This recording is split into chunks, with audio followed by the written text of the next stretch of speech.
997, officially a sellout at Crypto.com Arena. The Lakers just got handed the easiest schedule in the NBA for January.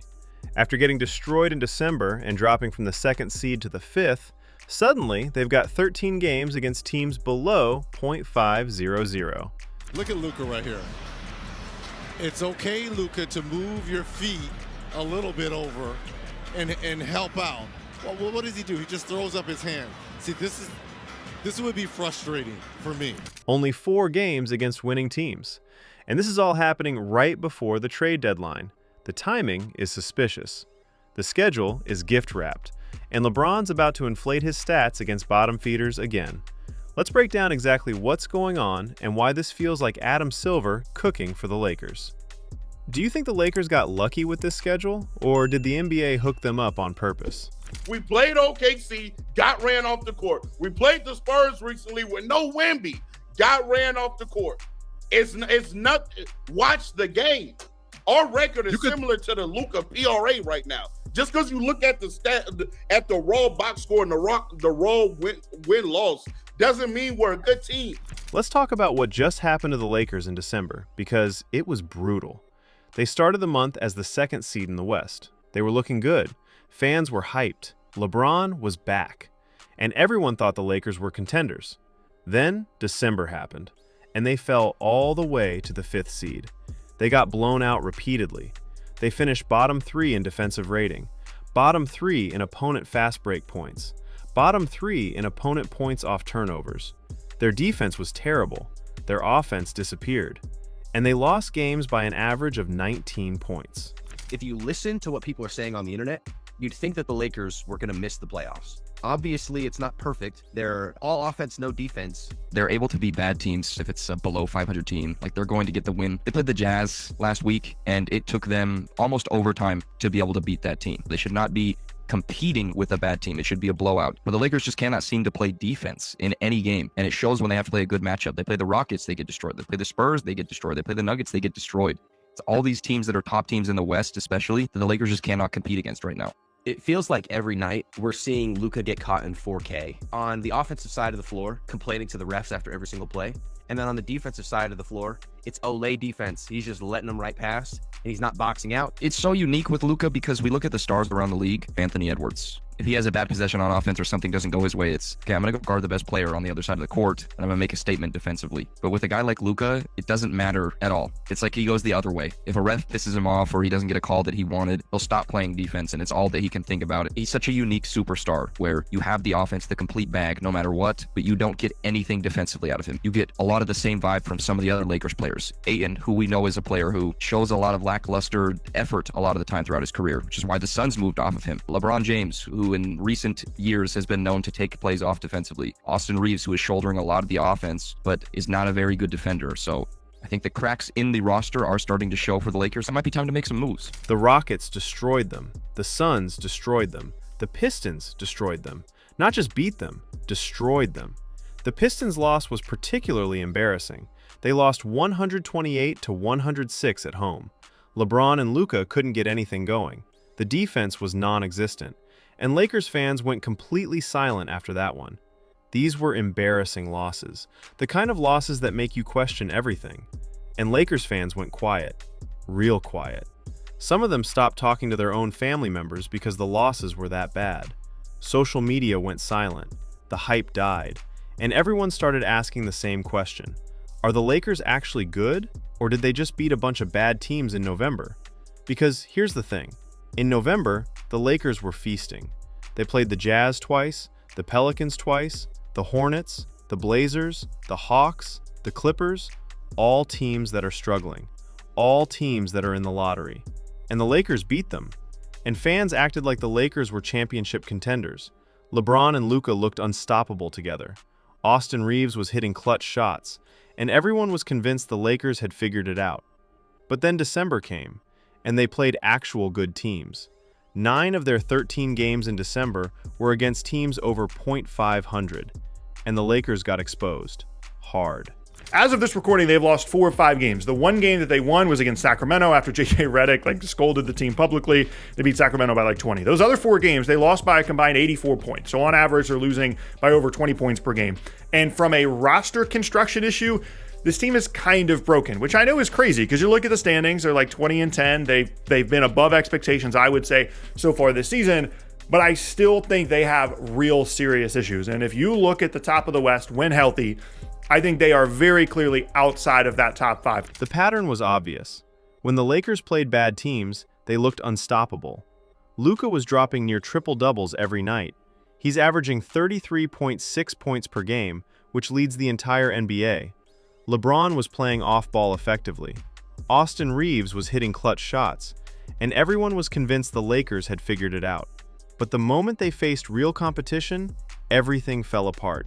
The offense stagnated, the defense couldn't stop anyone, and the losses piled up. It wasn't close either. These were blowouts, double-digit losses, games that were over by halftime.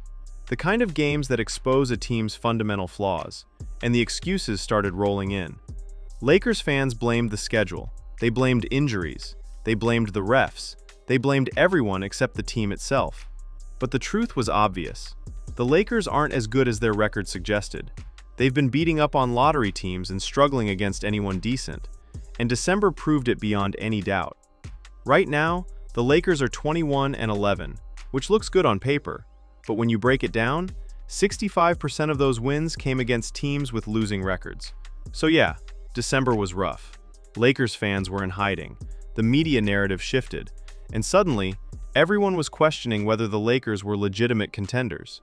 And then January's schedule came out, and everything changed. According to NBA.com's strength of schedule rankings, the Lakers have the 3rd easiest schedule in the entire league for January. Their opponents have a combined win percentage under 44%. They only play 4 teams over .500 all month.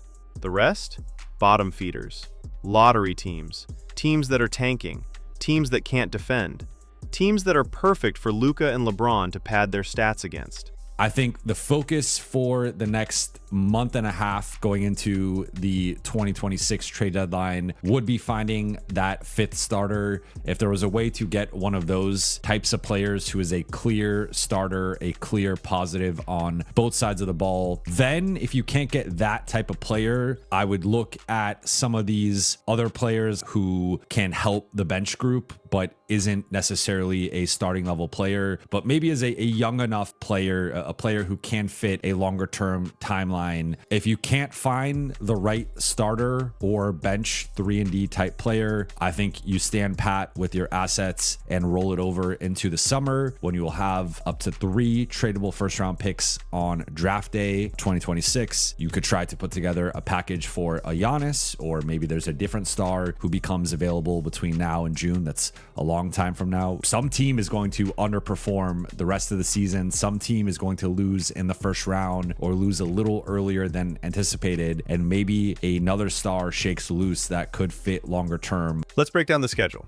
The Lakers play Memphis twice, and Memphis is a disaster right now. They're 15-19, they're injured, they're young, they're inconsistent. Luka already torched them for 34 points in their last meeting. That's 2 more easy wins right there. Then they play New Orleans. The Pelicans are struggling with injuries and can't defend anyone. Another easy win. Then Milwaukee. And the Bucks are dealing with their own issues. Another winnable game. Then Sacramento. The Kings are absolutely terrible this year. They're 8-27. That's the worst record in the Western Conference. Luka just dropped 34 points on them in a 125-101 blowout win. Easy win. Then Atlanta. The Hawks are 17-19 and barely above .500. Another likely win. Then Charlotte. The Hornets are 11-23, one of the worst teams in the league. Another gimme. Then Portland. The Blazers are 15-20 and tanking. Another easy win. Then Toronto. The Raptors are 20-15, but they just got destroyed by other teams. Another win. You see the pattern here? The Lakers are playing the NBA version of a victory lap. They're facing team after team that's either tanking, injured, or just plain bad. And this is all happening in January, the month right before the trade deadline. The month where teams are trying to figure out if they need to make moves. The month where players are trying to boost their trade value. And conveniently, the Lakers get to play the easiest schedule in the league. Now, some people are saying this is just luck, that schedules are made months in advance, that the NBA doesn't rig schedules to help certain teams. And sure, that's technically true. Schedules are made before the season starts, but the timing is suspicious, really suspicious. The Lakers just had their worst month of the season. They're falling in the standings. They're getting exposed on defense. Fans are starting to turn on them. The media is starting to question them. And suddenly, right before the trade deadline, they get to play 13 games against teams below .500. That's awfully convenient. And here's the kicker. The Lakers are dominant against bad teams. They know how to beat terrible competition. But against good teams? Not so much. Against teams over .500, their record is far less impressive. So this January schedule is basically a gift. It's a chance for the Lakers to rack up wins, climb back up the standings, and make people forget about how bad they looked in December. And you know Luka and LeBron are going to take full advantage. Because let's be real, Luka loves playing bad teams. He's going to drop 35-point triple-doubles against Memphis. He's already averaging 39 points per game against them this season. He's going to feast on the Pelicans' terrible defense. He's going to dominate the Hornets. He's going to pick apart the Blazers. And fans are going to act like he's having an MVP season. Sports media is going to run with the narrative that Luka's the best player in the league. Analysts are going to debate whether he should win MVP. And everyone's going to conveniently forget that he's just beating up on terrible teams. But the reality is different. When the Lakers play good teams, Luka's numbers drop. He shot just 30.8% against the Clippers in that 103-88 loss. He's been great overall, averaging 33.6 points, 8.7 assists, and 8.1 rebounds per game. But those numbers are inflated by beating bad teams. And against elite competition, he struggles, just like the rest of the Lakers. But against the Hornets, against the Blazers, against the Kings, he looks unstoppable. And that's exactly what the Lakers need right now. They need people to believe again. They need the hype train to start rolling again. And this easy schedule is the perfect way to do it. LeBron's also going to benefit massively. He's 40 years old. He can't carry a team for 82 games anymore. He can't play defense at an elite level. He can't guard quick wings. And when the Lakers play good teams, all of those limitations get exposed. But against the Hornets, against the Blazers, against the Kings, he looks like vintage LeBron. And that's exactly what the Lakers need right now. They need people to believe again. LeBron and Luka just had a game where they set the tone, according to the headlines. But it was against bad competition. Now, let's talk about the only games that actually matter in January. The Spurs and the Nuggets. Those are the only two teams over .500 that the Lakers play all month. The Spurs are 25-9, one of the best records in the league. They've got Victor Wembanyama, and they're legit. But the Nuggets? They're dealing with injuries. They're not the same team that won the championship. So even those games are very winnable for the Lakers. Which means the Lakers could legitimately go 14-2 or 13-3 in January. They could climb all the way back up to the second seed. They're already 21-11 and in first place in the Pacific Division. A strong January could put them right back in the conversation. They could look like legitimate contenders again. Not because they actually improved, not because they fixed their defensive issues, but because they got to play the easiest schedule in the league, and everyone's going to act like they're back. The media is going to hype them up, fans are going to start believing again. And the Lakers are going to use that momentum to justify not making any major changes at the trade deadline. And here's where it gets really interesting. The trade deadline is February 6th. So January is the last full month for teams to evaluate their rosters and decide if they need to make moves. And the Lakers are going to use this easy schedule strategically. They're going to boost their players' trade values. Guys like D'Angelo Russell are going to put up big numbers against terrible defenses. Rui Hachimura is going to look like a legitimate starting forward against weak competition. And the Lakers are going to try to package those guys together and flip them for upgrades. But here's the problem. The Lakers don't have a lot of assets. They've already traded away significant pieces to get Luka. They don't have many first-round picks left, so they can't make a huge splash. They can't trade for another superstar. They're basically stuck with what they have. And they're banking on this easy schedule making people forget that. The Lakers front office is hoping that if they go on a 10-game winning streak against bad teams, everyone will forget that they can't beat good teams. They're hoping the media narrative will shift back in their favor. They're hoping fans will start believing again. And they're hoping other teams will look at their players' inflated stats and offer something valuable in return. But it's all smoke and mirrors. None of it changes the fundamental reality that the Lakers' defense is still terrible. But fans aren't stupid. Well, some fans aren't stupid. The smart ones know the Lakers are just beating up on bad teams. They know the defense is still terrible. They know LeBron's 40 years old and can't carry this team in the playoffs anymore. They know Luka can't do it alone. And they know the Lakers aren't real contenders. They're about to beat up on bottom feeders and pretend they're contenders again. But we all know the truth. They're just stat password against terrible teams. If you want more honest takes on the Lakers and the NBA, hit that like button and subscribe.